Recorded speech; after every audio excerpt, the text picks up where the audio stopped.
This meeting is being recorded. නමෝ තස්ස භගවතු අරහතු සම්මා සම්බුද්දස්ස නමෝ තස්ස භගවතු අරහතු සම්මා සම්බුද්දස්ස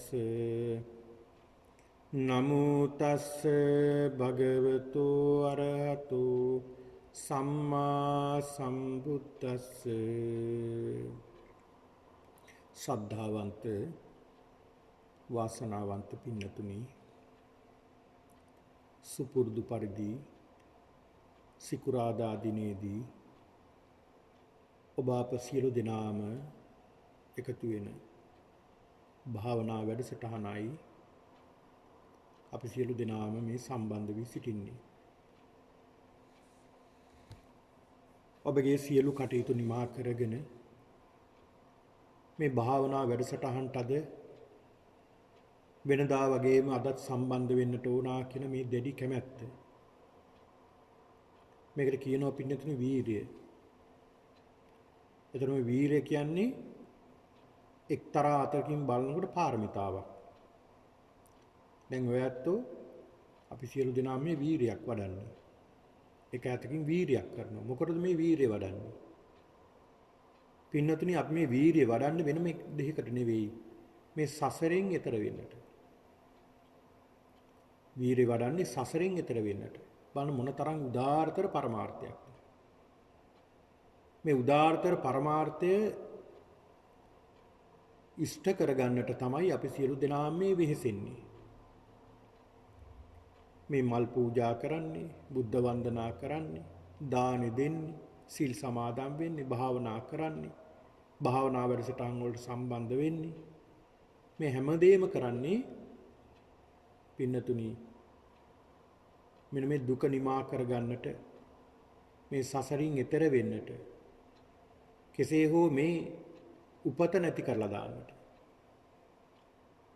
ඒ සඳහායි ඔබ මේ වීරිය වඩන්නේ. උදාාරතර පරමාර්ථයක් ඉදිරිපත් කරගෙනයි මේ වැඩසටහන සම්බන්ධ වෙන්නේ. දැන් වීරිය කියලා කියපුවාම පින්නතුනි එක එක්කනාට එක එක වීරියන් තියෙනවා. කෙනෙක්ගේ වීරිය තියෙනවා ගේ හදාගන්න. තව කෙනෙක්ගේ වීරියක් උත්සාහයක් තියෙනවා රැකියාවක් ලබා ගන්න. තව කෙනෙක්ගේ වීරියක් උත්සාහයක් තියෙනවා දරුවන්ට උගන්වලා දරුවෝ උස්මහත් කරන්න. තව කෙනෙක් උත්සාහවන්ත වෙනවා ව්‍යාපාරයක් කරන්න. තව කෙනෙක් උත්සාහ වෙනවා පුළුවන් කාලේ මිල මුදල් ටිකක් හරි හම්බ කරගන්න. ඉතින් මේ වගේ එක එක්කනාගේ විවිධ පරමාර්ථ තියෙනවා. ඒත් එක්කලා බැඳුණු උත්සාහය වීරියක් තියෙනවා. ඒතර ඒ වීරියන් උත්සාහයන් ගත්තාම පින්නතුනේ ඒවා මේ ලෝකෙට විතරයි. අපි හිතමු තව අපි ජීවත් වෙන්නේ දැන් මෙතන සම්බන්ධ වී සිටින සියලු දෙනාම මැදි වයසත් ඉක්ම වුණ අය. සාමාන්‍යයෙන් පින්නතුනි තව අපිට අවුරුදු 20ක් 30ක් 40ක් අපි ජීවත් වෙන්නට අපිට ආයුෂ රැඳිලා තියෙයි. ඒකත් කියන්නට බෑ කොයි වෙලාවෙ අපි අපේ ජීවිතේ කඩාන වැටෙයිද මරණයටපත් වෙයිද දන්නේ නැහැ. අපි ඒ කාල පරිච්ඡේදය ඇතුළත බැලුවොත් අපිට ජීවත් වෙන්නට තව තියෙන්නේ දවස් ගත්තාම දවස් 10000ක් 12000ක් විතර ප්‍රමාණයක් තමයි අපිට ජීවත් වෙන්න වෙලා තියෙන්නේ. මොනතරම් කෙටිද මේ ජීවිතය? මේ කෙටි කාල පරිච්ඡේදය ඇතුළත මිනිස්සු මොනතරම් මේ රාගයේ පස්සේ, ද්වේෂයේ පස්සේ, මෝහයේ පස්සේ ලුහු බඳිනවද? ඒ රාගය දියුණු කරගන්නට, ද්වේෂය දියුණු කරගන්නට, මෝහය බලවත් කරගන්නට මිනිස්සු උත්සාහවත් වෙනවා, වීරිය ගන්නවා. ඉතින් මේ මුළු ලෝකෙම මේ පැත්තට දුවනකොට අපි මොන පැත්තටද දුවන්නේ? අපි මේ හිතේ බලවත් වෙන රාගය කොහොමද අපි සම්පූර්ණයෙන්ම විනාශ කරලා දාන්නේ? කොහොමද මේ ද්වේෂය අපි නැති කරලා දාන්නේ? මෝහයෙන් මිදෙන්නේ කොහොමද කියන මේ උදාාරතර පරමාර්ථය තමයි අපේ හිතේ තියෙන්නේ. අන්න ඕකට කියනවා පින්නතුනි පටිසෝතගාමී. පටිසෝතගාමී. පටිසෝතගාමී කියලා සඳහන් කරේ ලෝකයා දුවන පැත්තට නෙමෙයි අපි යන්නේ. අපි අනිත් පැත්තටයි හැරිලා තියෙන්නේ. ඒ අනිත් පැත්තට හැරිලා තමයි අපි හිතන්න උත්සාහ කරන්නේ. ඒක ටිකක් අමාරු අපහසු වැඩක්. හැබැයි අමාරුයි අපහසුයි වුණාට ඒක තමයි සුන්දර. ඉතින් බුදුරජාණන් වහන්සේ දේශනා කළේ පෙන්වලා දුන්නේ මේ ධර්මය මේ මරුණට පස්සේ මරණින් පස්සේ ලෝකයක් ගැන මේ බුදුරජාණන් වහන්සේ පෙන්ලා දෙන්නේ. බුදුරජාණන් වහන්සේ පෙන්ලා දෙන්නේ පින්නතුනි ජීවත් වෙලා ඉන්නකොට මේ භවයේදීම ලබා ගන්නට පුළුවන් දහමක් බුදුරජාණන් වහන්සේ දේශනා කරනවා. දැන් අනිකුත් දර්ශන අනිකුත් දහම් අනිකුත් ආගම් පෙන්වලා දීලා තියෙන්නේ මරණින් පසුව ස්වර්ගස්ත වෙන්නේ කොහොමද? දෙවියන් වහන්සේ ළඟට යන්නේ කොහොමද? විමුක්තිය සාක්ෂාත් කරගන්නේ කොහොමද? කියන කාරණා තමයි අනිකුත් දර්ශන ආගම් වලින් ප්‍රචාරය කරලා තියෙන උගන්වලා තියෙන්නේ. හැබැයි බුදුදහමේ බුදුරජාණන් වහන්සේ පෙන්ලා දෙන්නේ මේ භවයේදී මේ ජීවිතයේදී කොහොමද සතුටෙන් ජීවත් වෙන්නේ කියන එක තමයි බුදුරජාණන් වහන්සේ මේ දර්ශනය කියලා දීලා තියෙන්නේ.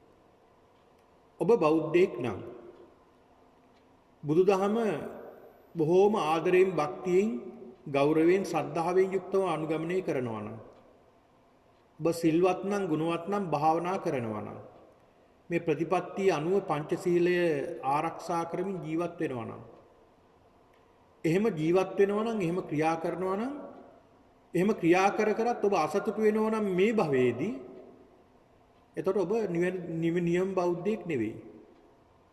ඔබ සතුටටපත් වෙනවා නම් අන්න ඔබ නියම බෞද්ධයෙක්. මේ දහමින් සතුටටපත් වෙන්නට. ඉතින් ඒක නිසා පින්නතුනි අපි බොහෝ කාලයක ඉඳලා මේ භාවනා වැඩසටහන අඛණ්ඩව සිද්ධ කරගෙන යන්නේ ඔය සියලු දෙනාටම තියෙන විශාල ප්‍රයෝජනයක් නිසා. අපි හැම කෙනෙක්ටම මේ මාර්ගයේ වටින නිසා. කොහෙන් හරි ඔය ඇත්තෝ මේ ධර්මයෙන් කොටසක් හෝ ස්වල්ප දෙයක් හෝ කොතනින් හෝ ඔබට ආරම්භ කරන්න මේක මේ වැඩසටහන් මාලාව ඔබට ශක්තියක් වෙනවා. ඒකයි මේ වැඩසටහන අඛණ්ඩව අපි සිද්ධ කරගෙන යන්නේ. ඉතින් පින්නතුනි අද වෙනදා වගේම මේ භාවනා වැඩසටහනේදී ඔබට මම අද කියලා දෙන්නේ මම මේ සිද්ධ කරන්නේ පින්නතුනි සතර සතිපට්ඨානය. මේ සතිපට්ඨාන දේශනාවක් විදියට තමයි මේ භාවනාව ප්‍රගුණ කරන්න කියලා දෙන්නේ. මොකද මේ සතිපට්ඨානය ඇරෙන්නට වෙන කිසි මාර්ගයක් නැහැ වෙන මාර්ගයක්. මේ සතිපට්ඨානයම පමණයි. බුදුරජාණන් වහන්සේ පෙන්ලා ඒකායනෝ අයම් භික්ඛවේ මග්ගෝ සත්තානම් විසුද්ධිය. සත්‍යයගේ පිරිසිදුව පිණිස යහපත පිණිස එකම මාර්ගයයි මේ සතිපට්ඨානයම පමණයි. ඉතින් ඒක නිසා පින්නතුනි අපිට විවිධ දේශනා සෝසවා විවිධ දේවල් සෝසවා අපිට යන්නට අවශ්‍ය නැහැ. මේ සතිපට්ඨානය ප්‍රගුණ කරන්නට පුළුවන් නම් මේ දේශනාවන් තියෙනවා මේ සතිපට්ඨානය පිළිබඳව. ඒ වගේම මේ සතිපට්ඨාන සූත්‍ර දේශනාව තියෙනවා. ඒවා බලමින් අපිට පුළුවන් මේ මාර්ගයක් අපිට හදා ගන්නට තමන්ට භාවනා කරන්න සිත දියුණු කරගන්න. ඒ දේශනා මාලාවයි මේ භාවනා වැඩසටහනයි අපි මේ දිගටම සිද්ධ කරගෙන යන්නේ. මේ සතර සතිපට්ඨානයේ කායානුපස්සනා. තාමත් අපි මේ කායානුපස්සනා කයේ කයානුව තමයි මේ බලන්නේ. කයේ කයවල් තියෙනවා පින්නතුනි. මේ අපේ තියෙන භෞතික කයක්. ඒ කියන්නේ අපි නිර්මාණය කරගත්ත, අපි හදාගත්ත සම්මුති කායක් මේක. මේ ලෝකේ අපිට ජීවත් වෙන්නට මේ සම්මුතියක් අවශ්‍යයි. පරමාර්ථයෙන් අපිට මේ ලෝකේ ජීවත් වෙන්න බෑ. ඒක නිසා සම්මුතියක් අවශ්‍යයි. සම්මුතිය කියන්නේ සමාජයෙන් එකතු වෙලා හදාගත්ත හර පද්ධතියක්. අපි නීති රීති දාගන්නෙත් ඒකනේ. මේ සමාජයෙන් එකතු වෙලා සමාජයේ යහපැවැත්මට අපි නීතියක් දාගන්නවා, රීතියක් දාගන්නවා. මේ දේ කරන්න, මේ දේ නොකරන්න. මේ දේ හරි, මේ දේ වැරදි කියලා. ඒ වගේ තමයි අපි සම්මුතියක් හදාගන්නවා මේ සත්‍යය කියලා. නම් වශයෙන්, ගෝත්‍ර වශයෙන්. දැන් බලන්නකෝ අපි උදාහරණයක් ගත්තොත් දැන් මිනිස්සෙක් අපි ගන්නවා. එයාගේ නම අපි හිතමු එයාගේ නම සිරිපාල කියලා හිතමු. මේ සිරිපාල කියන කෙනා අපි හඳුන්වනවා මේ නමින්. ඒ නමෙන් තමයි හඳුන්වන්නේ. එතකොට මේ නම අපි මේ සමාජයේ එකතු වෙලා හදාගත්ත නමක් මේ අහවල් කෙනා. එතකොට ඒ පුද්ගලයාගේ තවත් අපිට වර්ග කරන්න පුළුවන්. ඇස කන නාසය දිව ශරීරයේ මේ ඉන්ද්‍රියන් එකින් එක වර්ග කරන්න පුළුවන්. එතකොට තවත් ටිකක් සියුම් වෙනවා මේ පුද්ගලයා. එතකොට ඉන්ද්‍රියනුත් අපි තවත් වර්ග කරන්න ගන්නවා. අපි හිතමුකෝ උදාහරණයක් විදිහට මේ ඇස. ඇසේ තියෙන මේ පටකයන් ගලව ඉවත් කරනවා. එතකොට ඇස කියන රූපයක් නැහැ. පටක ටිකක් තමයි තියෙන්නේ. ඒවත් සියුම් කර බලපුවාම අවසානට ඉතිරි වෙන්නේ රූප කලාප ටිකක් පමණයි. රූප කලාපත් වර්ග කරලා බලපුවාම මේ රූප කලාප සකස් වෙලා තියෙන මේ සතර මහා භූතයන් නිසා. එහෙනම් අද පින්නතුනි ධාතු මනසිකාරය අදත් අපි සිද්ධ කරනවා. ගිය සතියේදී මේ පින්නතුන මම කියලා දුන්නා. ධාතු මනසිකාරයේදී කොටස් 20ක් පඨවි කොටස් 20ක් පිළිබඳව. කොහොමද අපි මේ පඨවි කොටස් 20 හොඳට සිතින් මෙනෙහි කරන්නේ කියලා. ඒක නිසා පින්නතුනි මේ භාවනාව සිද්ධ කරනවා කියන්නේ පින්නතුනි ඊටමත් වටිනා භාවනාවක් මේ ධාතු මනසිකාරය. මේ ධාතු මනසිකාරය අපි සිද්ධ කරන්නේ අපේ අරමුණ පැහැදිලි කරගන්න. අපේ සිහිය පැහැදිලි කරගන්න. අපේ සිහිය එතනම රඳව ගන්නට තමයි අපි මේ අරමුණු ගන්නෙ. ඒ අරමුණු අරගෙන මේ කයේ කය අනුව බලනවා අපි. එතකොට මේ ධාතු කියලා කියන්නේ කයේ කය. එතකොට ආනාපාන සතිය කියන්නේ මේ හුස්ම රැල්ල කියන්නේ මේ කයේ තියෙන තවත් කයක්. ඒ වගේම තමයි දෙතිස් කුණප කොටාස පිළිබඳව අපි බැලුවා. ඒකෙන් සඳහන් වෙන්නේ මේ කයේ කයක් ඒත්. කයේ තියෙන කයක්. එතකොට මේ ධාතු කියලා කියන්නේ මොනවද? සතර මහා භූතයන් කියලා කියන්නේ කයේ තියෙන කයක්. ඒ කියන්නේ කායේ කායානුපස්සී විහෙරති. කයේ කය අනුව බලමින් වාසය කරන්න. කයේ කය බලන්න ඕනේ. මේ කයේ තියෙන සම්මුති කායේ තියෙන තව සම්මුති කාය. ඒකේ පරමාර්ථ වශයෙන් තමයි අපි දැන් බලාගෙන යන්නේ. එතකොට පින්නතුනි සැබෑයින්ම අපි කල්පනා කරලා බැලුවොත් බුද්ධිමත්ව ප්‍රඥාවෙන් අපි හිතා බැලුවොත් සත්වයක් පුද්ගලයෙක් කියලා අපිට ගන්නට බෑ. සත්වයක් පුද්ගලයෙක් කියලා ගන්නට බෑ අපිට. දැන් අපිට පින්නතුනි මේ ඇහැට පේන සියලු දේ, ඇහැ කන නාසය දිව ශරීරය මේ ඉන්ද්‍රියන්ට දැනෙන සියලු දේ අපි සම්මුති වශයෙන් තමයි සකස් කරගන්නේ. ඒතර මේ මායාවක් මේ අපිට දීලා තියෙන්නේ මායාවක්. දැන් උදාහරණයක් අපි කල්පනා කරලා බැලුවොත් දැන් ඇහැ අරපුවම පේනවා නොයෙක් අචේතනික දේවල්. ඒ කියන්නේ ඒවට සිතක් නැහැ. සිතක් නැහැ. ඇහැ අරලා බලපුවම නොයෙක් දේවල් පේනවා. ඒ දේවල් පේනකොට ඒවට අපිට ඒව අපි අඳුර ගන්නවා. දැන් මට පේන දේවල් මම අඳුර ගන්නවා. ඒ දේ අහවල් දේ කියලා මම අඳුර ගන්නවා සංඥාවක් දීලා තියෙනවා පෙර හදාගෙන තියෙනවා සංස්කාරයෙන් මේ දේ කියලා අපි සංස්කාරයක් හදාගෙන තියෙනවා. ඒ සංස්කාරයෙන් හදාගත්ත සංඥාවන් නිසා අපි අඳුර ගන්නවා මේ සංඥා තුළින් මේ දේ කියලා අපි අඳුර ගන්නවා. ඒතර හැබැයි මේ භෞතික අචේතනික දේවල් වලට අපේ හිත ලොකුවට ඇලෙන්නේ නැහැ. ඒවා වෙනස් වුණාට අපි හිතමු මෙහෙම. දැන් මේ මට පේනවා මෙතන ෆෑන් එකක්. මේ ෆෑන් එක කැඩෙනවා. මේ ෆෑන් එක කැඩුණා කියලා මට හිතට දුකක් ඉන්නේ නැහැ. ඔයයන් ගෙදර යම්කිසි බඩුවක් බහණ්ඩයක් තියෙනවා. ඒක කැඩුණා කියලා මහා ලොකු දුකක් හිතට එන්නේ නැහැ. ඒවා ඔක්කොම කැඩෙනවා. මේවා මේ ඉලෙක්ට්‍රොනික බඩු බහණ්ඩ මේවා කැඩෙනවා බිඳෙනවා කියලා ඒ සංඥාව එනවා. හැබැයි එහෙම ආවට පින්නතුනි අපි හිතමු ඒ දැන් මේ ෆෑන් එක කැඩෙනවා ලොකු දුකක් දැනෙන්නේ නැහැ ඒ පිළිබඳව. හැබැයි මගේ දතක් කැඩෙනවා. දතක් ගැලවෙනවා එකපාරටම. හැබැයි එතකොට දුකක් ඇති වෙනවනේ. දැන් මොකද කරන්නේ මට එළියට බහින්න බෑ. දත නැතුව. කියලා දුක් වෙනවා. ඊළාට අපේ ශරීරයේ ඉන්ද්‍රියන් අඩපණ වෙනවා. ඇහැ පේන්නේ නැතුව යනවා, කන ඇහෙන්නේ නැතුව යනවා. රූපේ විකෘති වෙනවා සමහර විට. අනුතුරු වෙලා අතපය කැඩෙනවා, ඇවිදින්න බැරුව යනවා, අබ්බඝාත වෙනවා. එතකොට මොකද වෙන්නේ? අපි දුක් වෙනවානේ. ඇයි මෙහෙම වුනේ? ඇයි මෙහෙම වුනේ? ඇයි මෙහෙම වුනේ කියලා. ඇයි අපි අර අචේතනික දේවල් වලට සැලුන්නේ නැහැ? හැබැයි සචේතනික දේවල් වලට අපි සැලෙනවා. ඇයි ඒ? දැන් අර ඒ අචේතනික දේවල් විනාශ වෙනවා කියලා අපි දන්නවා. සචේතනික දේවල් විනාශ වෙනවා කියලා දන්නවා. අනිත්‍යයි කියලා. හැබැයි අපි සචේතනික දේවල් වෙනස් වෙනකොට දුක දැනෙනවා අරට වැඩිය. හේතුව මොකක්ද? පින්නතුනි, ඔන්න පළවෙනි අවස්ථාව අපි ගලව ගන්න බැරි. අපි ගලව ගන්න උත්සාහ කළ යුතු මෙතනින් ගැලවුණොත් ඉතිරි ටික යන්න හරි ලේසි කියන. ඒ තමයි පින්නතුනි අපි තුලට තියෙන මේ ආත්ම සංඥා. ආත්ම සංඥාව තමයි අපිට තියෙන්නේ. මේකට කියනවා සක්කාය දිට්ඨි කියලා. ඔන්න බලන්න. සංයෝජන ධර්ම 10ක් ගැලවිලා යනවා අරහත්ත්වයට දක්වා මේ සසර බැම්මෙන් මිදෙනතුරු. ඒකේ පළවෙනි කාරණාව තමයි සක්කාය දිට්ඨි.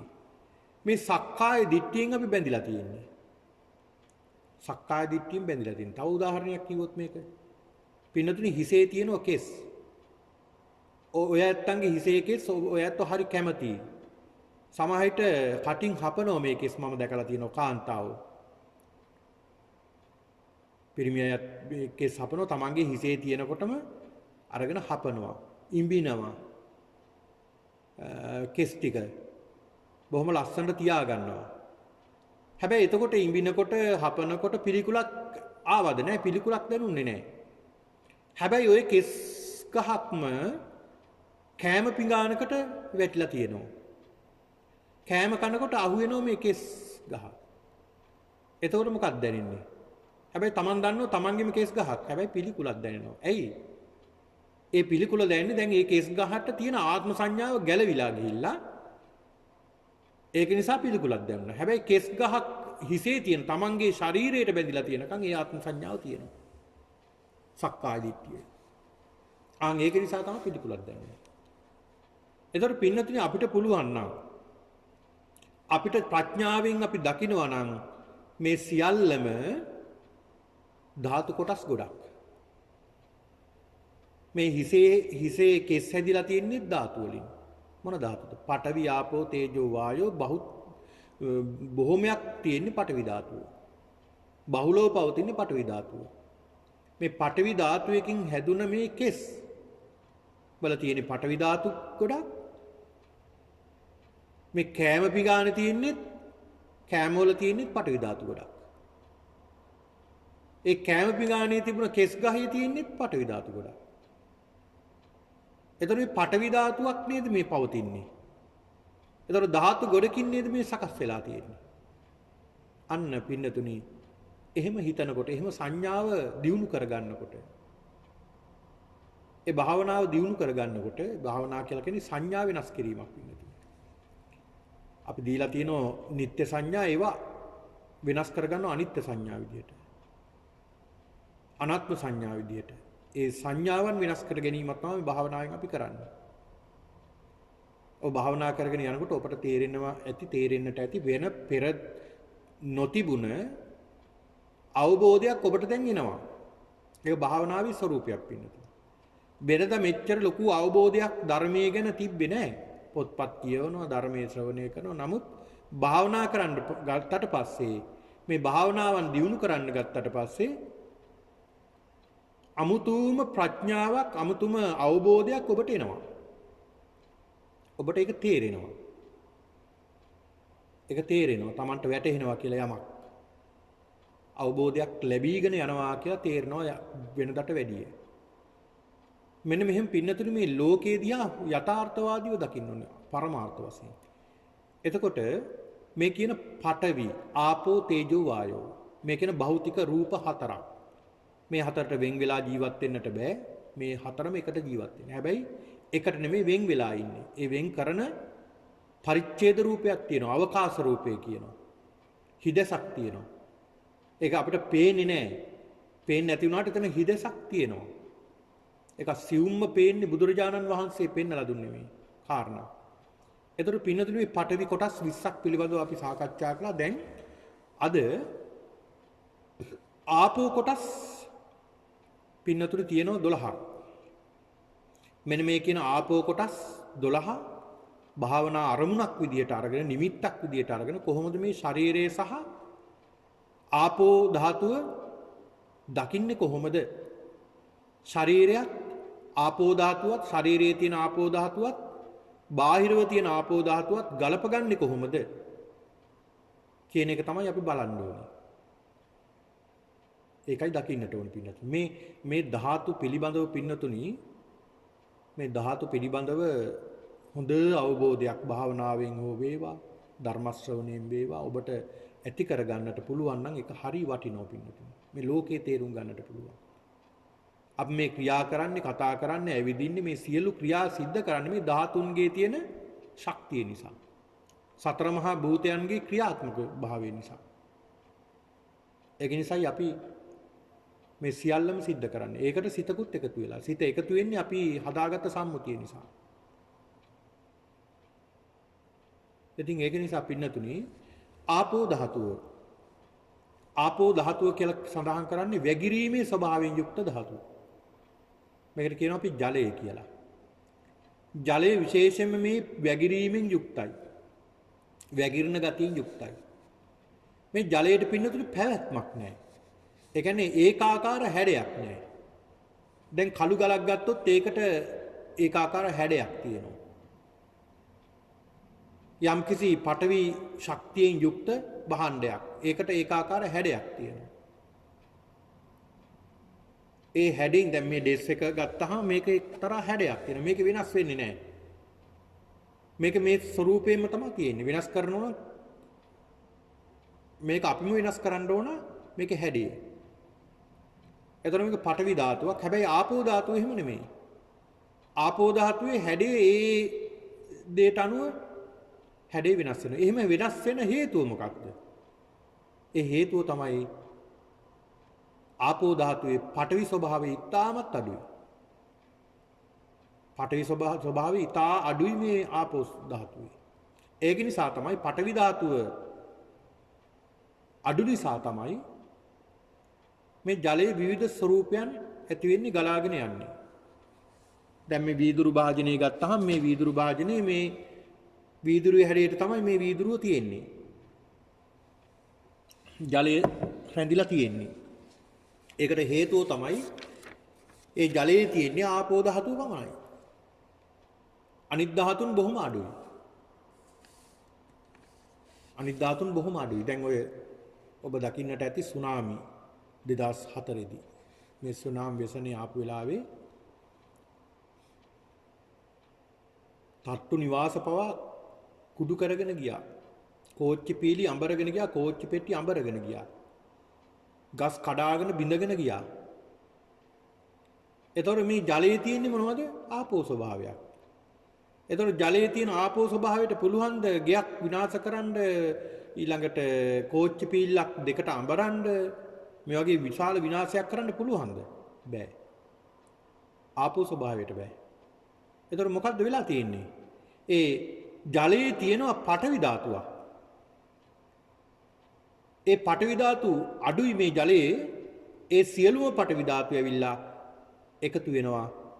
ඒ එකතු වෙන පඨවි ධාතු තමයි හැප්පෙන්නේ කියලා. ඒක නිසා තමයි විනාශ වෙන්නේ. ඒකයි මම සඳහන් කළේ මේ හැම ධාතුවක්ම තනි ජීවත් වෙන්නේ නැහැ. ඒ හැම ධාතුවක්ම එකටයි ජීවත් වෙන්නේ. ඒ වගේ අඩු වැඩිය තියෙනවා. ඒව තමයි අපි මේ කතා කරන්නේ.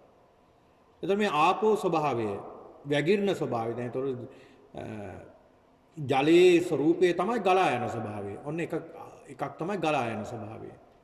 ගලාගෙන යනවා. ඊළඟට මේ ජලයේ තවත් ස්වરૂපයක් තමයි පින්නතුනේ වැగిරෙන ගතියක් තියෙනවා. වැగిරෙන ස්වභාවයක්. වැగిරීගෙන යනවා. ඒ කියන්නේ ගලාගෙන වැగిරීගෙන යනවා. ඊළඟ ජලයේ තවත් ස්වરૂපයක් තමයි ඇලෙන ස්වභාවයක් තියෙනවා. දැන් පටවි ගතියක තියෙන ඇලෙන ස්වභාවයට වැඩිය පටවි ගතිය ඇලෙන ස්වභාවයක් නැහැ. ආපෝ ගතිය ටිකක් ඇලෙන ස්වභාවයක් තියෙනවා. ආපෝ ස්වභාවය ධාතු. ඇද ගැනීමේ ස්වභාවයක් තියෙනවා. උරා ගැනීමේ ස්වභාවයක් තියෙනවා. අල්ල ගැනීමේ ස්වභාවයක් තියෙනවා. අන්න ඒක නිසානේ දැන් පස් ටිකක් නිකන් වේලිලා තියෙනකොට ඒක පස් ටිකක් විතරයි. හැබැයි වතුර ටිකක් දාලා ඒක ඇනුවොත් මොකද වෙන්නේ? ඒක ගලක් වගේ වෙනවා ටිකක් වෙලා යනකොට වේලනකොට. ඇයි මේ? එහෙම සිද්ධ වෙන්නේ මේ ආපෝ ස්වභාවයක් එකතු වෙලා. ඒ ආපෝ ස්වභාවය එකතු වෙන නිසා තමයි ඒ පටවිය ශක්තිමත් වෙලා තියෙන්නේ. දැන් ඔබට තේරෙනවද මේ ශරීරය? මේ ශරීරයේ ආපෝ ස්වභාවය විතරක් තිබ්බනම් අපිට ජලය වගේ පැවැත්මක් නැති වෙනවා. කොහොමද අපි මේ ඇවිදින්නේ? ගමන් කරන්නේ? මේ සියල්ල සිද්ධ කරන්නේ මේ පටවි ධාතුව නිසා. ඒක නිසායි පටවි ධාතුව මේ ශරීරයේ වැඩියෙන් තියෙන්නේ. ක්‍රියාත්මක වෙන්නේ. ඉතින් ඒක නිසා පින්නතුනේ මේ ආපෝ ස්වභාවය අපි නිතරම ගලපන්නට ඕන ආපෝ ස්වභාවය මේ ජලයටම. අපි දැන් බලන්නේ මේ ශරීරයත් ඒ වගේම බාහිර ලෝකෙත් දෙකේම තියෙන්නේ මේ ස්වභාවයමද කියලා බලන එක තමයි අපි මේ සිද්ධ කරන්නේ සංසන්දනය කරනවා. මේ ශරීරයේ තියෙන්නේත් මේ ධාතු ගොඩක්. ඊළාට අභ්‍යන්තර ශරීරයේ බාහිර ලෝකයේ තියෙන්නේ මේ ධාතු ගොඩක් තමයි තියෙන්නේ. ඒතර ධාතු ගොඩකට එකතු වෙනවා. ඒතර ධාතු ගොඩක් තමයි එකතු වෙලා හැදිලා තියෙන්නේ මේ සත්වයේ. ධාතු ගොඩක් හැදිලා තියෙන එකයි යථාර්ථය. ඒක ප්‍රඥාවෙන් අපි දකින්නට ඕනේ. ප්‍රඥාවෙන් බලන්නට ඕනේ. ඉතින් ඒක නිසා අපි පින්නතුනි එනම් භාවනා කිරීමට අපි සූදානම් වෙමු.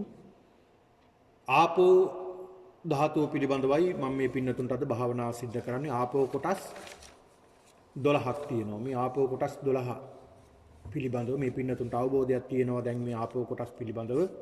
ඒ ආපෝ කොටස් පිළිබඳව තමයි අද භාවනා සිද්ධ කරන්නේ. හොඳයි. එහෙනම් භාවනා කිරීමට සූදානම් වෙන්න සියලු දෙනාම. පූර්ව කෘත්‍ය සිද්ධ කරලා භාවනාවට වාඩි වෙන්න.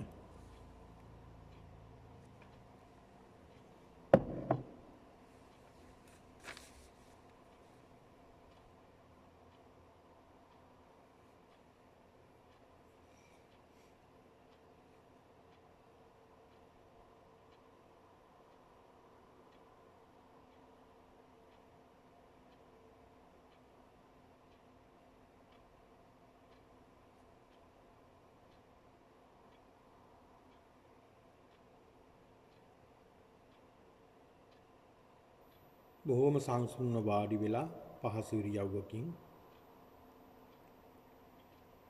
කොන්ද කෙලින් තබාගෙන හිස ඍජුව තබාගෙන දැස් පියාගෙන කයත් සිතත් හොඳට සැහැල්ලු කරගන්න. ඒකට සැහැල්ලු කරගන්න මාර්ගයක් තමයි පින්නතුනි හොඳ හුස්මක් ඉහළට අරගෙන චුට්ටක් වෙලා ස්වල්ප වෙලාවක් ඒ හුස්ම රැල්ල හඳවගෙන තියාගෙන ටික වෙලාවකින් හුස්ම රැල්ල පිට කරන්න. ඒතකොට කයත් සිතත් සැහැල්ලු බවට පත් වෙයි.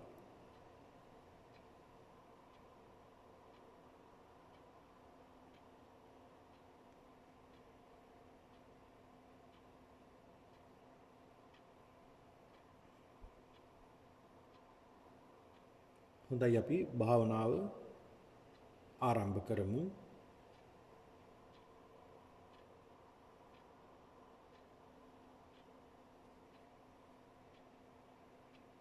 හොඳට ශරීරය දිහා මෙනෙහි කරගන්න.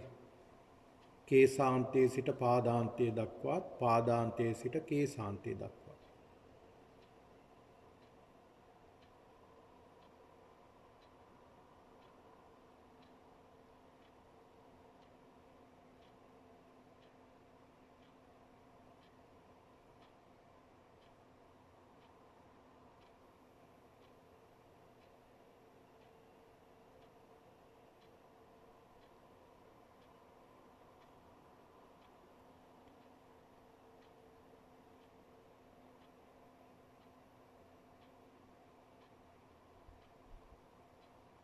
මේ ශරීරයේ පිත තියෙනවා. මේ පිත වතුර ගලාගෙන යන ගතියකින් යුක්තයි. ජලයත් ගලාගෙන යන ගතියකින් යුක්තයි. පිත් වතුරත් වැగిරෙන ගතියකින් යුක්තයි. ජලයත් වැగిරෙන ගතියකින්ම යුක්තයි. පිත් වතුර ඇලෙන ගතියකින් යුක්තයි. ජලයත් ඇලෙන ගතියකින් යුක්තයි.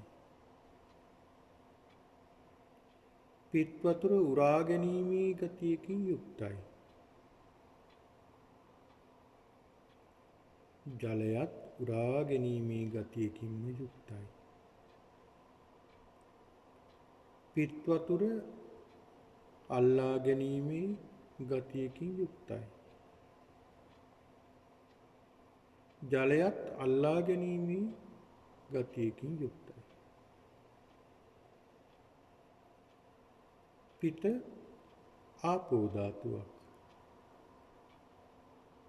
ජලයත් ආපෝ ධාතුවක්. පිත ආපෝ ධාතුවකින් සකස් වෙලා තියෙනවා. ජලයත් ආපෝ ධාතුවකින් සකස් වෙලා තියෙනවා. පිත ආපෝ ස්වභාවයෙන්ම යුක්තයි. ජලයත් ආපෝ ස්වභාවයෙන්ම යුක්තයි. පිත ආපෝ ස්වභාවයේ වැඩි. ජලයේත් ආපෝ ස්වභාවයේ වැඩි. මේ පිත ජලයට එකතු වෙලා ගියාම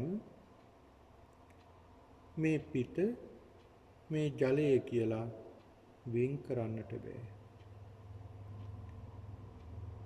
එහෙනම් මේ පිත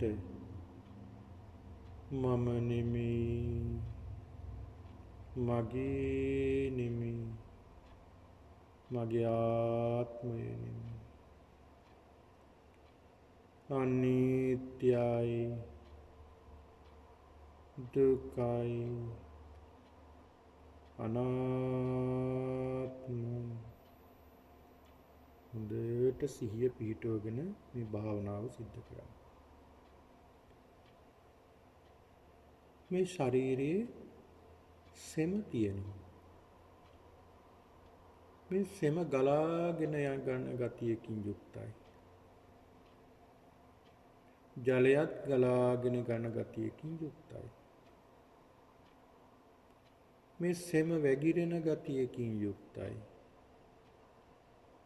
ජලයත් වැగిරෙන ගතියකින්ම යුක්තයි. මේ ශරීරයේ සෙම ඇලෙන ස්වභාවයකින්ම යුක්තයි. ජලයත් ඇලෙන ස්වභාවයෙන්ම යුක්තයි. මේ සෙම ඇද ගැනීමේ ස්වභාවයකින් යුක්තයි. ජලයත් ඇද ගැනීමේ ස්වභාවයෙන්ම යුක්තයි. මේ සෙම උරා ගැනීමේ ස්වභාවයෙන් යුක්තයි. ජලයත් උරා ගැනීමේ ස්වභාවයෙන් යුක්තයි. මේ සෙම ආපෝ ධාතුවක්. ජලයත් ආපෝ ධාතුවක්. සෙම ආපෝ ධාතුවෙන් සකස් වෙලා තියෙන්නේ. ජලයත් ආපෝ ධාතුවෙන්මයි සකස් වෙලා තියෙන්නේ. සෙම ආපෝ ස්වභාවයෙන් යුක්තයි. ජලයත් ආපෝ ස්වභාවයෙන් යුක්තයි. සෙම ආපෝ ස්වභාවයේ වැඩි. ජලයත් ආපෝ ස්වභාවයේ වැඩි. මේ සෙම ජලයට එකතු වෙලා ගියාම මේ ජලය මේ සෙම කියලා වෙන් කරන්නට බෑ. ආපෝ ධාතුවට එක් වෙලා එහෙනම් මේ සෙම මම නෙමෙයි, මගේ නෙමෙයි, මගේ ආත්මය නෙමෙයි. අනිත්‍යයි, දුක්ඛයි, අනාත්මයි. මේ ශරීරයේ සැරව තියෙනවා. මේ සැරව ගලාගෙන යන ගතියකින් යුක්තයි. ජලයත් ගලාගෙන යන ගතියකින් යුක්තයි. සැරව වැగిරෙන ගතියකින් යුක්තයි. ජලයත් වැగిරෙන ගතියකින්ම යුක්තයි.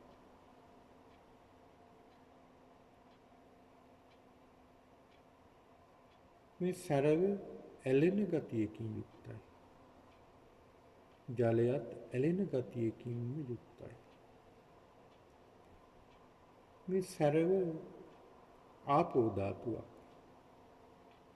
ජලයත් ආපෝ ධාතුවක්. සැරව ආපෝ ධාතුවෙන් සකස් වෙලා තියෙනවා.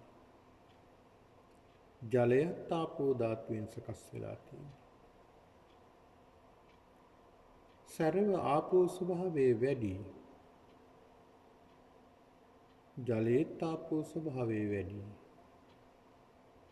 මේ සැරව ජලයට එකතු වුණාම මේ ජලය මේ සැරව කියලා වෙන් කරන්න බෑ. ආපෝ ධාතුවට එකතු වෙනවා.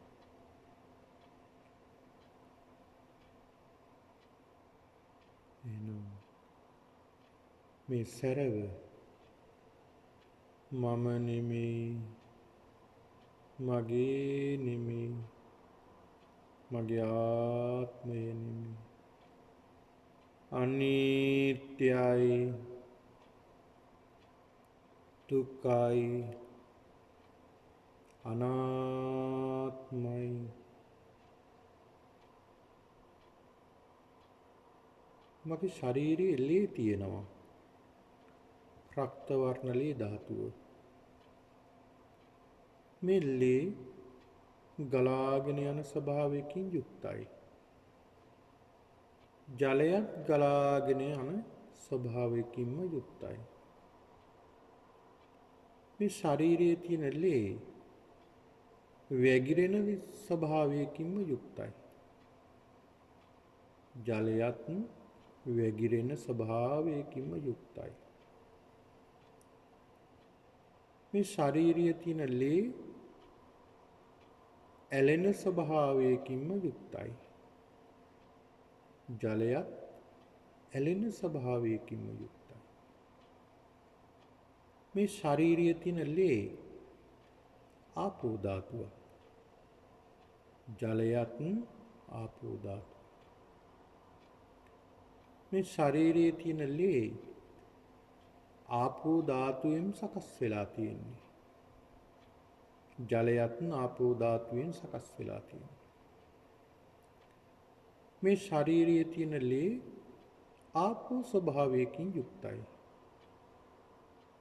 ජලයත් ආපෝ ස්වභාවයකින්ම යුක්තයි. මේ ශරීරයේ තියෙන ලේ ආපෝ ස්වභාවයේ වැඩි. ජලයේත් ආපෝ ස්වභාවයේ වැඩි. ශරීරයේ තියෙන ලේ ජලයට එකතු වෙලා ගියාම මේ ජලය මේ ලේ කියලා වෙන් කරන්න බෑ. ආපෝ ධාතුවට එකතු වෙනවා. එහෙනම් මේ ශරීරයේ තියෙන ලේ මම නෙමෙයි, මගේ නෙමෙයි, මගේ ආත්මය නෙමෙයි. අනිත්‍යයි, දුක්ඛයි, අනාත්මයි.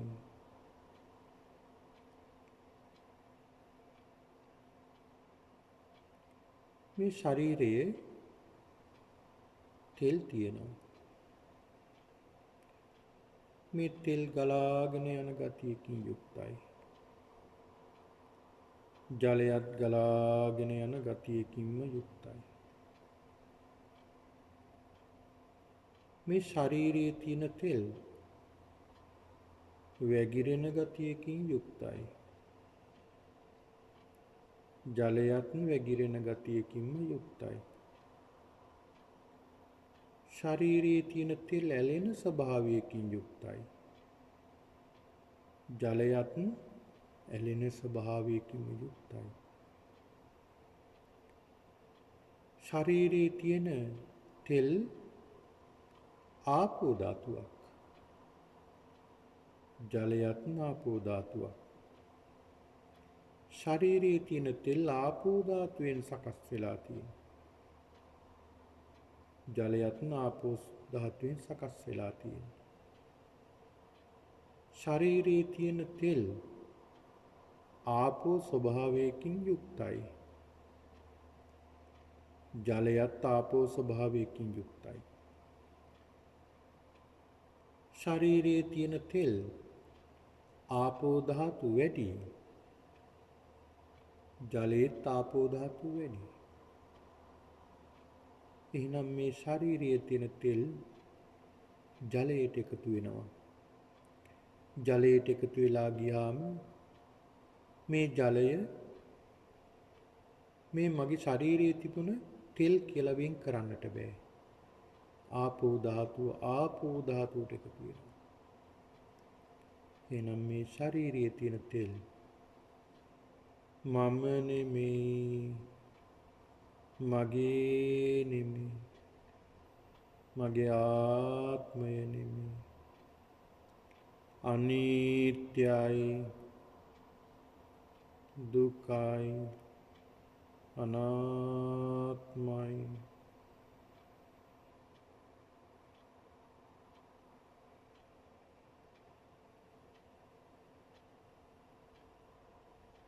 මේ ශරීරයේ දහඩිය තියෙනවා. මේ ශරීරයේ තියෙන දහඩිය ගලාගෙන යන ස්වභාවයකින් යුක්තයි. ජලයත් ගලාගෙන යන ස්වභාවයකින්ම යුක්තයි.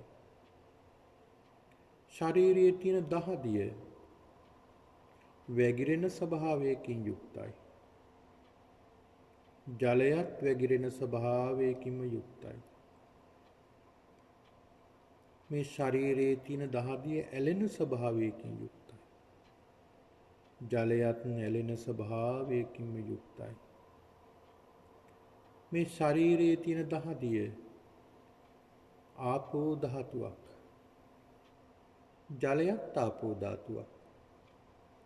මේ ශරීරයේ තියෙන දහඩිය ආපෝ ධාතුවෙන් සකස් වෙලා තියෙන්නේ. ජලයත් ආපෝ ධාතුවෙන් සකස් වෙලා තියෙනවා. මේ ශරීරයේ තියෙන දහඩිය ආපෝ ස්වභාවයෙන් යුක්තයි.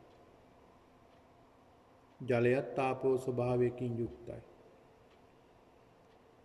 මේ ශරීරයේ තියෙන දහඩිය ආපෝ ස්වභාවයේ වැඩි.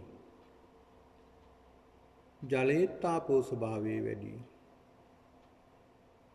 එනම් මේ ශරීරයේ තියෙන දහඩිය ජලයට එකතු වෙලා ගියාම මේ ජලය මේ මගේ ශරීරයේ තිබුණු දහඩිය කියලා වෙන් කරන්නට බෑ. එහෙනම් මේ ශරීරයේ තියෙන දහඩිය මම නෙමෙයි, මගේ නෙමෙයි, මගේ ආත්මය නෙමෙයි, අනිත්‍යයි, දුකයි, අනාත්මයි. මගේ මේ ශරීරයේ ඇස්වල තියෙන කඳුළු. මේ කඳුළු ගලා යන ස්වභාවයකින් යුක්තයි. ජලයත් ගලා යන ස්වභාවයකින් යුක්තයි. මේ ඇස්වල එන කඳුළු වැగిරෙන ස්වභාවයකින් යුක්තයි. ජලයත් වැగిරෙන ස්වභාවයකින් යුක්තයි. මේ කඳුළු ඇලෙන ස්වභාවයකින් යුක්තයි. ජලයත් ඇලෙන ස්වභාවයකින් යුක්තයි. කඳුළු ආපෝ ධාතුවක්. ජලයත් ආපෝ ධාතුවක්. කඳුළු ආපෝ ධාතුවෙන් සකස් වෙලා තියෙන්නේ. ජලයත් ආපෝ ධාතුවෙන් සකස් වෙලා තියෙන්නේ. කඳුළු ආපෝ ස්වභාවයෙන් යුක්තයි. ජලයත් ආපෝ ස්වභාවයකින් යුක්තයි. මේ කඳුළු ආපෝ ස්වභාවය වැඩි. ජලයත් ආපෝ ස්වභාවය වැඩි. නම් මේ කඳුළු ජලයට එකතු වුණාම මේ ජලය මේ මගේ ශරීරයේ තිබුණ කඳුළු කියලා වෙන් කරන්නට බෑ. එහෙනම් ආපෝ ධාතුවට එකතු වෙනවා. මේ ශරීරයේ තියෙන කඳුළු මම නෙමෙයි, මගේ නෙමෙයි, මගේ ආත්මය නෙමෙයි. අනිත්‍යයි, දුක්ඛයි, අනාත්මයි. මේ ශරීරයේ තියෙන වුරුණු තෙල්, මේ වුරුණු තෙල් ගලා යන ස්වභාවයකින්ම යුක්තයි. ජලයත් ගලාගෙන යන ස්වභාවයකින්ම යුක්තයි. මේ වුරුණු තෙල් වැగిරෙන ස්වභාවයෙන් යුක්තයි. ජලයත් වැగిරෙන ස්වභාවයකින් යුක්තයි. මේ වුරුණු තෙල් ආපෝ ධාතුවක්. ජලයත් ආපෝ ධාතුවක්. වුරුණු තෙල් ආපෝ ධාතුවකින් සකස් වෙලා තියෙනවා. ජලයත් ආපෝ ධාතුවකින් සකස් වෙලා තියෙනවා. වුරුණු තෙල් ආපෝ ධාතුවකින්ම යුක්තයි. ජලයත් ආපෝ ස්වභාවයකින්ම යුක්තයි. වුරුණු තෙල් ආපෝ ස්වභාවය වැඩි. ජලයත් ආපෝ ස්වභාවය වැඩි. මේ වුරුණු තෙල් ජලයට එකතු වෙනවා. එකතු වෙලා ගියාම මේ ජලය මේ මගේ ශරීරයේ තිබුණ වුරුණු තෙල් කියලා වෙන් කරන්නට බෑ. ආපෝ ධාතුවට එකතු වෙනවා. නම් මේ ශරීරයේ තියෙන වුරුණු තෙල් මම නෙමෙයි, මගේ නෙමෙයි, මගේ ආත්මය නෙමෙයි. අනිත්‍යයි, දුක්ඛයි, අනාත්මයි. මේ ශරීරයේ කෙල තියෙනවා. මේ කෙල ගලා යන ස්වභාවයකින් යුක්තයි.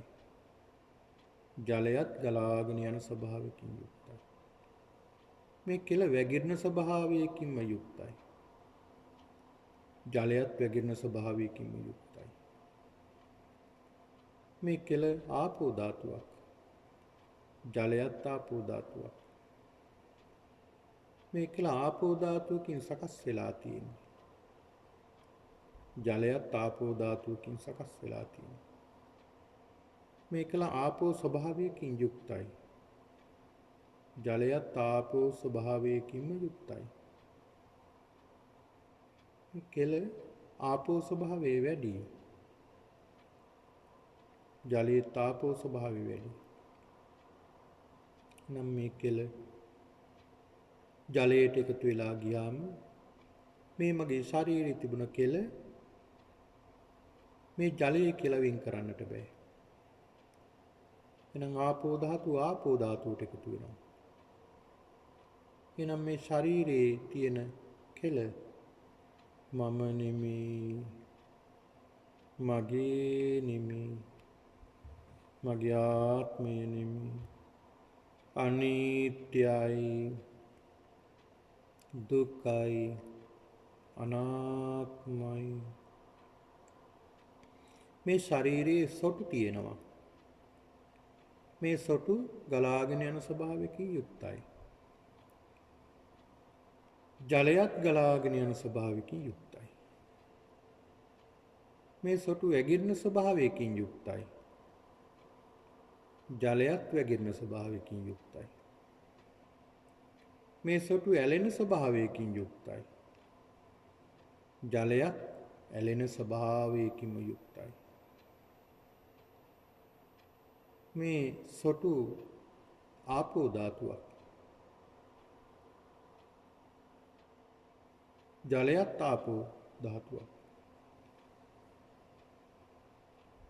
සොටු ආපෝ ධාතුවකින් සකස් වෙලා තියෙන්නේ. ජලයත් ආපෝ ධාතුවකින් සකස් වෙලා තියෙන්නේ. සොටු ආපෝ ස්වභාවයෙන් යුක්තයි. ජලයත් ආපෝ ස්වභාවයෙන් යුක්තයි. සොටු ආපෝ ස්වභාවයේ වැඩි. ජලයේත් ආපෝ ස්වභාවයේ වැඩි. මේ සොටු ජලයට එකතු වුණාම මේ ශරීරයේ තිබෙන සොටු මේ ජලය කියලා වෙන් කරන්න බෑ. ආපෝ ධාතුවට එකතු වෙනවා. එහෙනම් මේ ශරීරයේ තියෙන සොටු මම නෙමෙයි, මගේ නෙමෙයි, මගේ ආත්මය නෙමෙයි, අනිත්‍යයි, දුක්ඛයි, අනාත්මයි. මේ ශරීරයේ සඳ මිදුළු තියෙනවා. මේ සඳ මිදුළු ගලා යන ස්වභාවයකින් යුක්තයි. ජලයත් ගලාගෙන යන ස්වභාවයකින් යුක්තයි. සඳ මිදුළු වැగిරෙන ස්වභාවයකින්ම යුක්තයි. ජලයත් වැగిරෙන ස්වභාවයකින්ම යුක්තයි. මේ සඳ මිදුළු ඇලෙන ස්වභාවයකින් යුක්තයි. ජලයත් ඇලෙන ස්වභාවයකින්ම යුක්තයි. මේ සඳ මිදුළු ආපෝ ධාතුවක්. ජලයත් ආපෝ ධාතුවක්. මේ සඳ මිදුළු ආපෝ ධාතුවකින් සකස් වෙලා තියෙන්නේ. ජලයත් ආපෝ ධාතුවකින් සකස් වෙලා තියෙන්නේ. මේ සඳ මිදුළු ආපෝ ස්වභාවයකින් යුක්තයි. ජලයත් ආපෝ ස්වභාවයකින් යුක්තයි. මේ සඳ මිදුළු ආපෝ ස්වභාවයේ වැඩි. ජලයේත් ආපෝ ස්වභාවය වැඩි. මේ සඳ මිදුළු ජලයට එකතු වෙලා ගියාම මේ ජලය මේ සඳ මිදුළු කියලා වෙන් කරන්න බෑ. ආපෝ ධාතුවට එකතු වෙනවා. ආපෝ ධාතුවට එකතු වුණාම වෙන් කරන්නට බෑ. මේ ශරීරයේ තිබුණ සඳ මිදුළු මේ ජලය කියලා වෙන් කරන්නට බෑ. එහෙනම් මේ සඳ මිදුළු මම නෙමෙයි, මගේ නෙමෙයි, මගේ ආත්මය නෙමෙයි, අනිත්‍යයි, දුක්ඛයි, අනාත්මයි.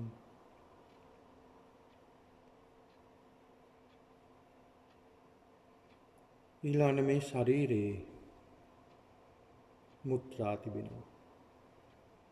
මේ මුත්‍ර ගලාගෙන යන ස්වභාවයකින් යුක්තයි. ජලයත් ගලාගෙන යන ස්වභාවයකින් යුක්තයි.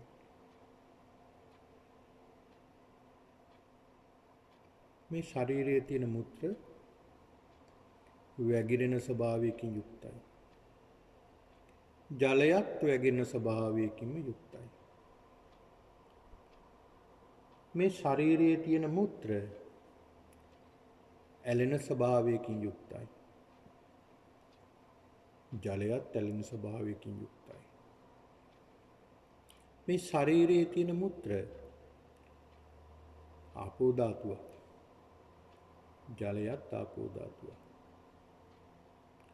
මේ ශරීරයේ තියෙන මුත්‍ර ආපෝ ධාතුවකින් සකස් වෙලා තියෙන්නේ. ජලයත් ආපෝ ධාතුවකින් සකස් වෙලා තියෙන්නේ. මේ ශරීරයේ තියෙන මුත්‍ර ආපෝ ස්වභාවයකින්ම යුක්තයි. ජලයත් ආපෝ ස්වභාවයකින්ම යුක්තයි. මේ ශරීරයේ තියෙන මුත්‍ර ආපෝ ධාතුව වැඩි. ජලයේත් ආපෝ ධාතුව වැඩි. එහෙනම් මේ ශරීරයේ තිබුණ මුත්‍ර ජලයට එකතු වෙලා ගියාම මේ ජලය මේ මගේ ශරීරයේ පෙර තිබුණ මුත්‍ර කියලා වෙන් කරන්නට බෑ. එහෙනම් ආපෝ ධාතුවට එකතු වීමක් සිද්ධ වෙලා තියෙනවා. එහෙනම් මේ ශරීරයේ තියෙන මේ මුත්‍ර මම නෙමෙයි, මගේ නෙමෙයි, මගේ ආත්මය නෙමෙයි, අනිත්‍යයි, දුක්ඛයි, අනාත්මයි. මගේ මේ ශරීරයේ සකස් වෙලා තියෙන්නේ ධාතු ගොඩකින්. ධාතු ගොඩක නිර්මාණයක්. භූත රූප හතරක නිර්මාණයකින් මගේ මේ ශරීරය සකස් වෙලා තියෙන්නේ. මේ ශරීරයේ තුල පඨවි ධාතුව පවතිනවා. ආපෝ ධාතුව පවතිනවා. තේජෝ ධාතුව පවතිනවා.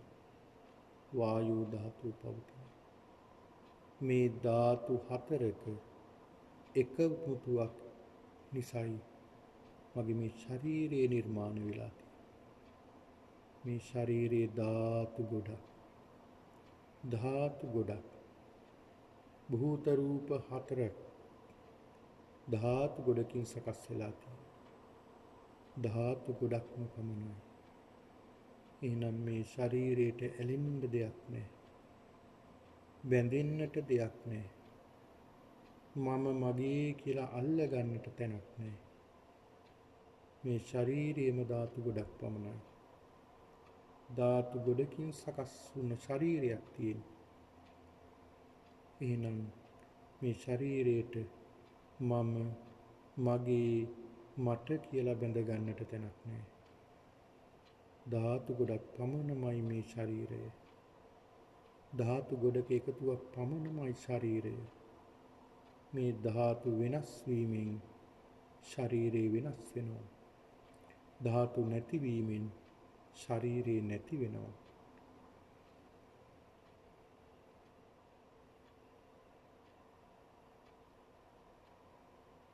ධාතු ගොඩක්ම පමණයි මේ ශරීරය.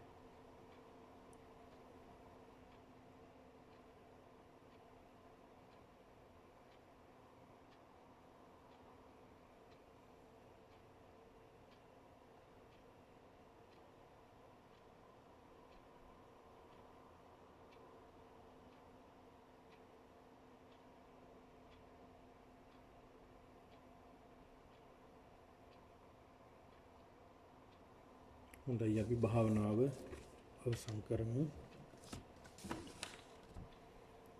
සාදු සාදු සාදු. ඔබේ සිත දැන් හොඳට තැම්පත් වෙලා තියෙන්නේ. කෙලෙස් යටපත් වෙලා ඔබේ සිත පැහැදිලි වෙලා පිවිතුරු වෙලා තියෙන්නේ. පින්නතුනි මේ ශරීරයේම ධාතු ගොඩක්ම පමණයි. අපි මේ කතා කරන්නේ, කතා කරන දේ ඇහෙන්නේ, ගමන් කරන්නේ මේ සියල්ලම සිද්ධ කරන්නේ මේ ධාතු ගොඩක සංකල්පයක් නිසා. ධාතු ගොඩක නිර්මාණයක් නිසා. ඒකයි අපි මේ ධාතු මනසිකාරයෙන් අපි අවබෝධ කරගන්නට ඕනේ. අපි ටික ටික මේ භාවනාව ටිකක් ගැඹුරු මට්ටමටයි දැන් මේ යන්නේ. ඉතින් ඒක නිසා පින්නතුනි හොඳට මේ පින්නතුන් මෙනෙහි කරන්න. මේ ධාතු මනසිකාරය පිළිබඳව මේක මහා ගැඹුරු භාවනාවක්. මෙතනින් තමයි පින්නතුනි මේ සක්කාය දිට්ඨිය ගැලවෙන්නට පටන් ගන්න. සක්කාය දිට්ඨිය මම මගේ කියන මේ සංඥාව ගලව ගන්න මෙතෙක් වෙලා අපි මෙතෙක් කාලයක් අපි දියුණු කරගත්ත මේ භාවනාවන්ගෙන් මේ ධාතු මනසිකාරය එතෙන්ට එනකොට සිරිත සකස් වෙලා තියෙන්නේ තමන්ගේ ශරීරය මේ සංඥා අපි දීලා අනිත්‍ය සංඥා, අසුභ සංඥා, අනාත්ම සංඥා අපි දෙනවා මේ භාවනාව තුළින්. මේ සංඥාවන් දීලා අපි මේ හිත මොකද මේ සිතට දීලා තියෙනවා මේ භව ගණනාවක ඉඳලා ලක්ෂ කෝටි වාරයක් භව ගණනාවක අපි ඉපදිලා අපි දීලා තියෙනවා නිත්‍ය සංඥා. ඒක නිසා මේ සංඥා විපල්ලාසයන්ට අපි අහු වෙලා තියෙනවා. දැන් මේවා ගලව ගන්න හරි අමාරුයි. අපි කොච්චර හිතුවත් අනිත්‍යයි කියලා අපි කවුරුත් මැරෙනවා කියලා අපි කොච්චර මෙනෙහි කළත් අපේ ළඟම කෙනෙක් මිය ගියාම අපි අඬනවා. හැබැයි අපි දන්නවා මැරෙනවා කියලා සියල්ල. හැබැයි අපි අඬනවා. ඇයි ඒ? එහෙම අඬන්නේ අපි මේ සසරේ අපි ගොඩාක් කල් දියුණු කරලා තියෙන අපිට ගලව ගන්න බෑ මේ සක්කාය දිට්ඨිය. ඒ සක්කාය දිට්ඨිය නිසා තමයි අඬන්නේ. එහෙනම් මේ භාවනාව දියුණු කිරීමෙන් පින්නතුනි හරිය ලොකු ප්‍රයෝජනයක් ලැබෙනවා. මෙතනින් තමයි අපිට මේ අපේ සිත අනිත් පැත්තට හැරෙන්නට පටන් ගන්න තැන. මේ සක්කාය දිට්ඨිය නැති වෙන තැන. ඉතින් ඒ නිසා මේ භාවනාව හොඳට ඔබ දියුණු කරගන්න. නිතරම ඔබ ගමන් බිමන් යනකොට, වැඩට යනකොට, ඔබේ දෛනික කටයුතු කරනකොට ඔබ සංඥාව ඇති කරගෙන මේ භාවනාව ගැන මෙනෙහි කරන්න. භාවනා කරන්න වාඩි වෙලා භාවනා කරන්න නෙමෙයි මම මේ සඳහන් කළේ හිතන්න, කල්පනා කරන්න. දකින්න භාණ්ඩ ගැන, දකින්න දේවල් ගැන මේ සංඥාව ඇති කරගන්න මේවා ධාතු ගොඩක්. මේ ධාතුව තියෙන්නේ මේ වගේ. මේ දැක්ක දේ මේ ධාතුවෙන් සකස් වෙලා තියෙන්නේ. මේ දේ මේ ධාතුවෙන් වැඩිපුර සකස් වෙලා තියෙන්නේ කියලා ඔබ දකින්න. ඒ දකින්නකොට ඔබට ටික ටික අවබෝධ වෙනවා මේ සියල්ලම සකස් වෙලා තියෙන්නේ ධාතු ගොඩක එකතුවක් කියලා. ඒතකොට පින්නතුනේ අර කේන්ති යන ස්වභාවය, තරහ යන ස්වභාවය, ක්‍රෝධය, වෛරය, තෘෂ්ණාව, ආසාව, ඇලීම ටික නැති වෙන්න ගන්නවා. ඒක නිතරම සංසන්දනය කරන්නේ තමන්ගේ ශරීරයත් මෙහෙමම තමයි කියලා. ඉතින් ඒක නිසා හොඳයි අද අපි අපේ භාවනා වැඩසටහනට වෙන් වී තියෙන කාලය අවසන් වෙනවා. අපි සියලු දෙනාම විශේෂයෙන්ම ප්‍රාර්ථනා කරමු මේ උතුම් වූ භාවනාමය කුසලානුභාවයේ තුලින් ඒ කාංචන ආර්ය රත්න මහත්මියට ඉක්මන් නිදුක් නිරෝගී චිරජීවනයේම සැලසේවා කියන ප්‍රාර්ථනාව ප්‍රාර්ථනා කරනවා. ඒ වගේම පින්නතුනි මේ භාවනාව ඔබට මේ භාවනාවේ යම් කිසි ගැටලුවක් තියෙනවා නම් අපි මේ භාවනාව સિદ્ધ කරගෙන යනකොට ඔබට පුළුවන් විමසන්නට මේ භාවනාවේ ගැටලු පිළිබඳව පෞද්ගලිකව ඔබට මේ භාවනාව පිළිබඳව අහන්නට සාකච්ඡා කරන්නට දැනගන්නට කරුණු තියෙනවා නම් මට වැටහෙන විදිහට මම මේ පින්නතුන්ට කියලා දෙන්නම්. මොකද මේ භාවනාවන් ටික දියුණු කරන ගමන් තමයි මේ පින්නතුන්ට මම මේ කියලා දෙන්නේ. ඒවා ටික දියුණු කරන ගමන් මේ මාර්ගය කියලා මට වැටහෙන ආකාරයට බුදුරජාණන් වහන්සේගේ මේ මාර්ගයේ මේ සතිපට්ඨානේ දියුණු කරගෙන යන ආකාරයේ තමයි කරගෙන යන ගමන් තමයි මම මේ පින්නතුන්ට මේ සඳහන් කරන්නේ. ඉතින් ඒවා පින්නතුනි ඔය ඇත්තොත් බලන්න Taman තුලින්ම මේ ධර්මයේ දකින්න උත්සාහ කරන්න. ඉතින් ඒක නිසා හොඳයි සියලු දෙනාටම ප්‍රාර්ථනා කරනවා මේ උතුම් වූ කුසලානුභව බලයෙන් සියලු දෙනාට වහවහ මේ සසර දුකින් නිමා කරන්නට මේ උතුම් වූ චතුරාර්ය සත්‍ය අවබෝධයේ පිණිස මේ උතුම් භාවනාව හේතු වාසනා වේවා පාරමී වේවා කියලා ප්‍රාර්ථනා කරනවා. අභිවාදන සීලිස්ස නිච්ඡං වද්දාපචායිනෝ චත්තාරෝ ධම්මා වඩ්ඩಂತಿ ආයුවන්නෝ සුඛං බලං ආයුරාෝග්‍ය සම්පatti සග්ග සම්පatti මේවච අතෝ නිබ්බාන සම්පatti ඉමිනාතේ සමිජ්ජතු. සියලු දෙනාට සම්මා සම්බුදු සරණයි.